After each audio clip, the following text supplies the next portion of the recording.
Hi hello నమస్తే. మన తెలుగు కబుర్లు ఛానల్కు స్వాగతం సుస్వాగతం. కేంద్ర ప్రభుత్వం ఇక ముందు ప్రతిదానికి బర్త్ సర్టిఫికేట్ను తప్పనిసరి చేస్తూ కొత్త చట్టాన్ని తీసుకొచ్చింది.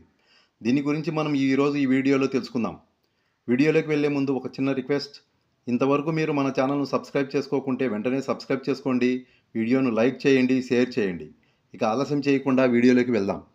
కళాశాల చదువులకు వెళ్ళాలన్నా, ఉద్యోగం పొందాలన్నా, లేక ఇన్సూరెన్స్ చేసుకోవాలన్నా, డ్రైవింగ్ లైసెన్స్ పొందాలన్నా, పాస్పోర్ట్ పొందాలన్నా, ఇలా ఒకటేమిటి చిన్న పెద్ద ప్రతిదానికి డేట్ ఆఫ్ బర్త్ అనగానే ఇప్పటి వరకు మనకు వెంటనే గుర్తుకు వచ్చేది 10th మార్కుల లిస్టే.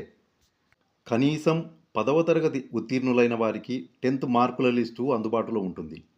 డేట్ ఆఫ్ బర్త్ అవసరమైన ప్రతిదానికి దాన్ని ఉపయోగిస్తూ వస్తారు.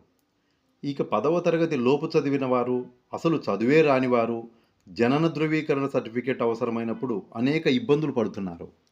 అలాంటి వారు ప్రస్తుతం వయస్సు ధృవీకరణకు ఉపయోగిస్తున్న ఆధార్ కార్డులో సైతం వారి పుట్టిన తేదీని ఉజ్జాయింపుగా నమోదు చేసుకున్నారు.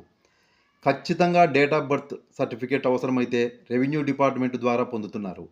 దానికి ఎన్నో ఇబ్బందులు పడక తప్పడం లేదు.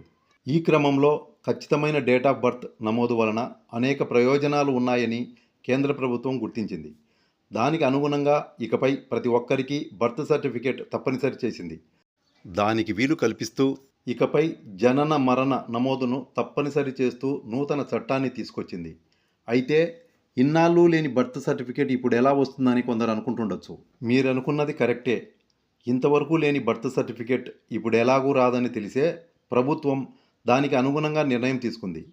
గత సంవత్సరం అంటే 2023 అక్టోబర్ 1వ తేదీ తరువాత పుట్టిన ప్రతి ఒక్కరికి ఇకపై బర్త్ సర్టిఫికేట్ను తప్పనిసరి చేస్తూ చట్టాన్ని తీసుకొచ్చింది. దీని ప్రకారం జన్మించిన వ్యక్తి పుట్టిన తేదీ, పుట్టిన ప్రదేశాన్ని నిరూపించే ఏకైక పత్రం బర్త్ సర్టిఫికేట్ మాత్రమే. ఇప్పటి నుండి విద్యాసంస్థల్లో అడ్మిషన్ల నుండి ప్రభుత్వ నియామకాల వరకు బర్త్ సర్టిఫికేట్ను తప్పనిసరిగా సమర్పించాల్సి ఉంటుంది. పాస్పోర్టు, ఆధార్, డ్రైవింగ్ లైసెన్స్ జారీతో పాటు ఓటరు నమోదు, వివాహ నమోదులకు కూడా తప్పనిసరిగా బర్త్ సర్టిఫికేట్ను సమర్పించాల్సిందే. దీంతోపాటు కేంద్ర ప్రభుత్వం నుండి ఏవైనా పథకాలను కానీ ఇతర ప్రయోజనాలను కానీ పొందాలనుకున్నా తప్పనిసరిగా బర్త్ సర్టిఫికేట్ను కలిగి ఉండాల్సి ఉంటుంది. ఆంధ్రప్రదేశ్లోని ఆసుపత్రులు, మున్సిపల్ కార్పొరేషన్లు, మున్సిపాలిటీలు, నగర పంచాయతీలు, గ్రామ పంచాయతీల్లో మొత్తం 14,752 జనన మరణ నమోదు యూనిట్లు అందుబాటులో ఉన్నాయని రాష్ట్ర ప్రభుత్వ ప్రధాన కార్యదర్శి కెఎస్ జవహర్ రెడ్డి తెలిపారు. కొత్త చట్టం ప్రకారం ఇకపై జనన మరణాల రిజిస్ట్రేషన్ ప్రక్రియను 7 రోజుల్లో పూర్తి చేసి సర్టిఫికేట్ జారీ చేయాల్సి ఉంటుంది.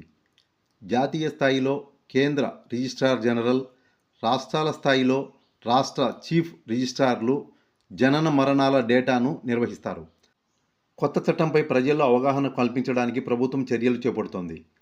సో ఫ్రెండ్స్, గత సంవత్సరం అక్టోబర్ 1వ తేదీ నుండి పుట్టిన పిల్లలందరికీ తప్పనిసరిగా బర్త్ సర్టిఫికేట్ను తీసుకుంటారని ఆశిస్తున్నాను.